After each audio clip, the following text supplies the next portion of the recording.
আসসালামু আলাইকুম। আমি আপনাদের সামনে প্রকাশকের কথা নিয়ে কিছু আলোচনা করব। বিকেলে শেষাশেষি সবুজে ছাওয়া পুকুর ঘাট। আপনি ওখানে বসে আছেন আনমনে, চারপাশে বইছে ঝিরঝিরে বাতাস, সব মিলিয়ে এক স্নিগ্ধ পরিবেশ। অদ্ভুত সুন্দরভাবে কেটে যাচ্ছে সময়টুকু। এমন মোহনীয় সময়ে হঠাৎ বেজে উঠল মোবাইলটা।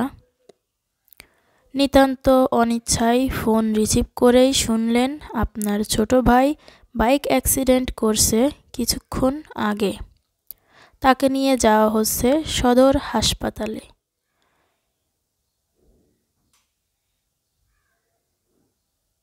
এটুকু খবর দিয়েই কেটে গেল কলটা।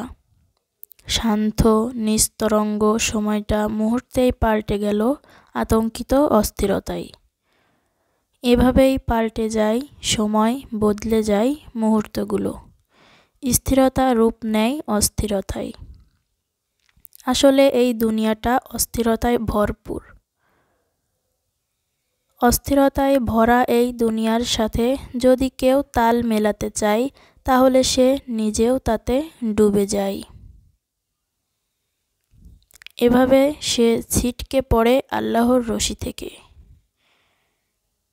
এজন্য মুমিনদেরকে আল্লাহ তাআলা বারবার সবর করতে বলেছেন, আল্লাহর রশিকে আঁকড়ে ধরে থাকতে বলেছেন, যেন সে এই রশি ধরে চিরস্থায়ী জান্নাতে যেতে পারে।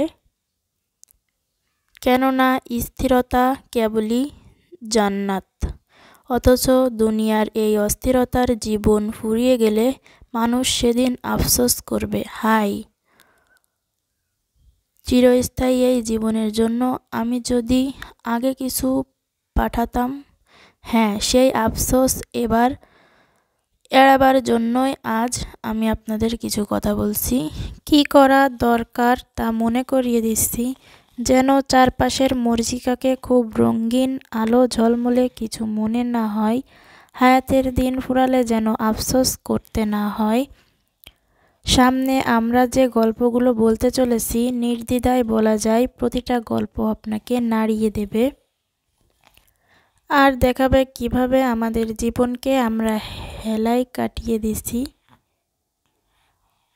অসতর্কতায় অস্থিরতায় নষ্ট করে ফেলছি। আশা করা যায় পুরো গল্পটা আপনাদের ভালো লাগবে। যদি আপনারা পুরো গল্পটা শুনতে চান তাহলে অবশ্যই আমার চ্যানেলটি সাবস্ক্রাইব করে দিবেন। তো আল্লাহ হাফেজ।